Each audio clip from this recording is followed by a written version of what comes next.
جیسے روح بقبلہ ہونا، روح بقبلہ ہونا نماز کا جز نہیں ہے، لیکن آپ کی نماز اس روح بقبلہ پر متوقف ہے، یعنی پوری نماز میں روح بقبلہ ساتھ ساتھ ہوگا۔ وَلَيْسَ لَهُ وُجُودٌ مُسْتَقِلٌ خَارِجٌ عَنْ وُجُودِ الْمُرَكَّبِ، اور اس جز کو کوئی مستقل وجود کی حیثیت نہیں ہے اس مرکب کے علاوہ، کالصلاۃ جیسے نماز ہے۔ فَإِنَّ كُلَّ جُزْءٍ مِّنْهَا، بتحقیق نماز کا ہر جز مقدمۃ داخلیۃ، وہ مقدمہ داخلی ہے نماز کے لیے، بے اعتبار اس لحاظ سے کہ ان المرکب متوقف فی وجودہ، کہ مرکب صاحب اپنے وجود کے لحاظ سے کیا ہے جناب، متوقف علی اجزاء، وہ اپنے اجزاء پر متوقف ہوتا ہے۔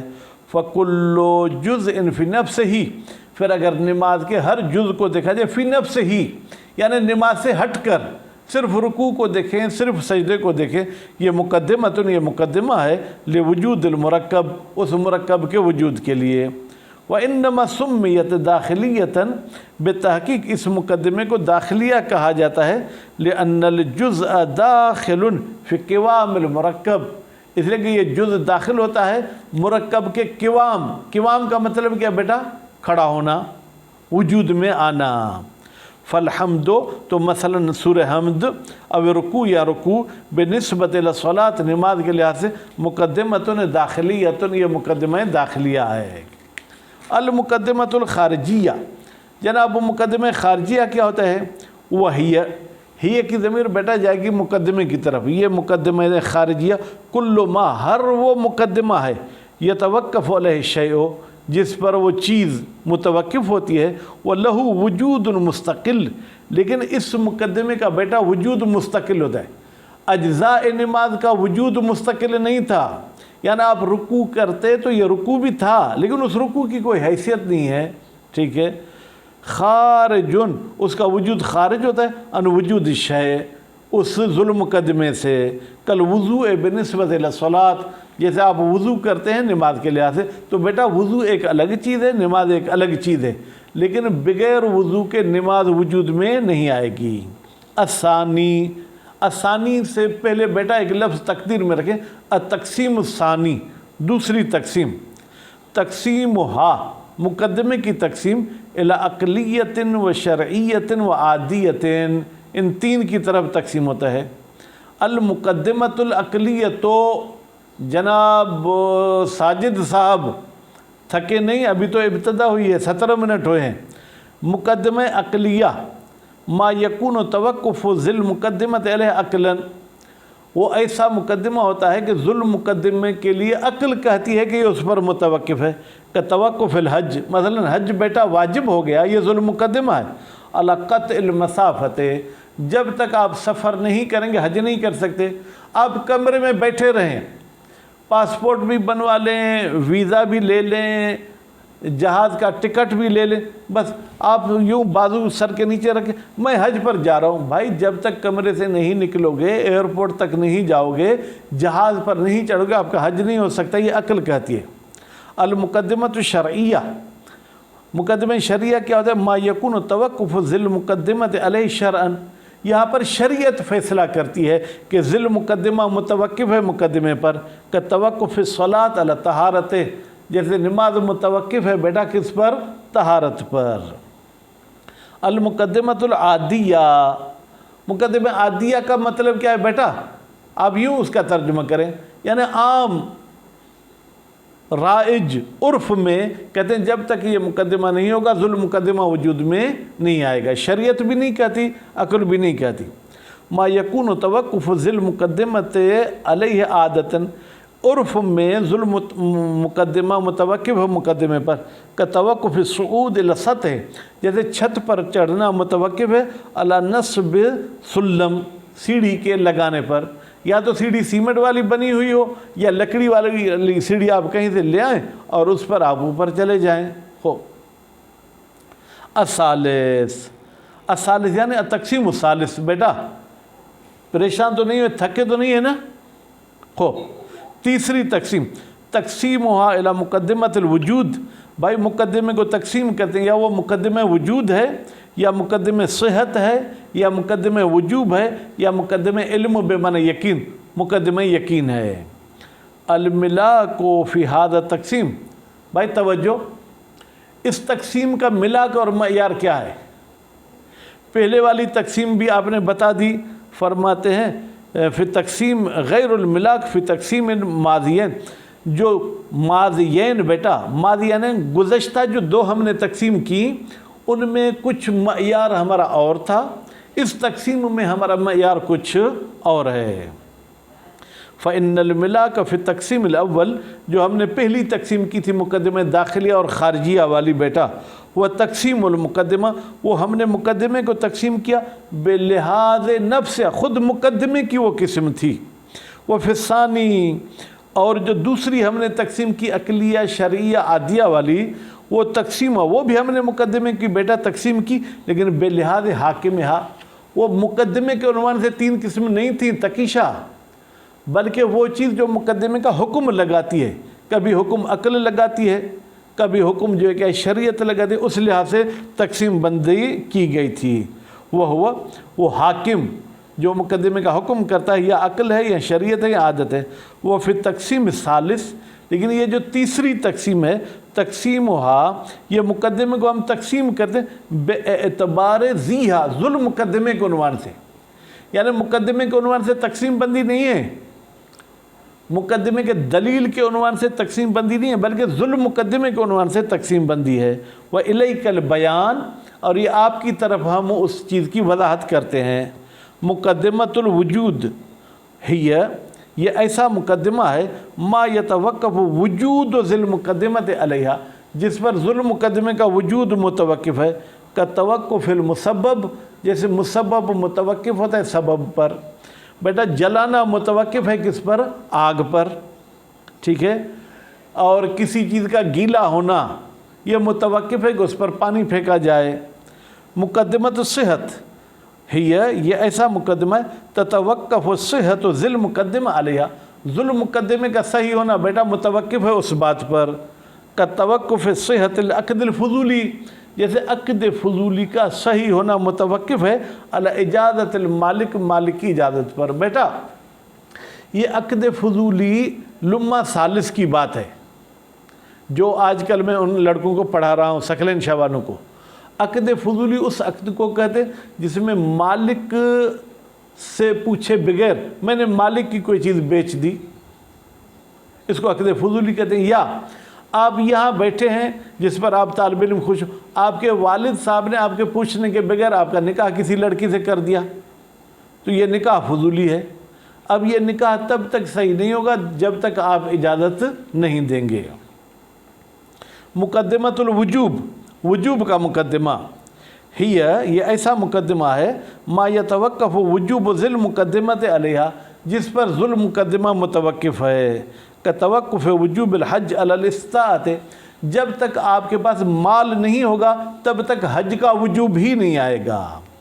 مقدمۃ العلم، ٹھیک ہے، یقین حاصل کرنے کا مقدمہ ہی، یہ ایسا مقدمہ ہے ما، جس مقدمے پر یتوقف العلم، متوقف ہے میرا یقین کرنا بتحقق کے ذل مقدمت، کہ ذل مقدمہ وجود میں آ گیا، علیہا، اس مقدمے پر یہ کھڑا ہوا ہے، کہ توقف العلم بالصلاۃ، جیسے ہم چاہتے ہیں کہ مجھے یقین ہو جائے کہ میری نماز رو بقبلہ ہوئی، علی الصلاۃ علی الجہات الاربعۃ، یہ اس وقت مجھے یقین ہوگا جناب علی دوست صاحب جب میں نماز چاروں طرف پڑھوں، اس طرف پڑھوں، اس طرف بھی پڑھوں، اس طرف بھی، اس طرف جنوب، ٹھیک ہے، شمال، مشرق، مغرب۔ والنزاع فی وجوب المقدمۃ و عدمہ، کہتے یہ جو مولوی صاحبان میں اختلاف ہے کیا یہ مقدمہ واجب ہے یا مقدمہ واجب نہیں، انما هو فی القسمین الاولین، وہ پہلی والی دو قسمیں، یہ جو چار قسمیں ہم نے بتائیں، ٹھیک ہے، کون سی؟ ایک مقدمہ وجود، دوسرا مقدمہ صحت۔ واما مقدمۃ الوجوب، لیکن یہ جو تیسری قسم تھی مقدمہ وجوب جو حج اور استطاعت والی تھی، فهو خارج عن محط نزاع، محط بمعنی محل، یہ ہمارے نزاع والی جگہ سے خارج ہے، لأنہا، اس لیے کہ یہ جو مقدمہ ہے کون سا؟ وجوب والا،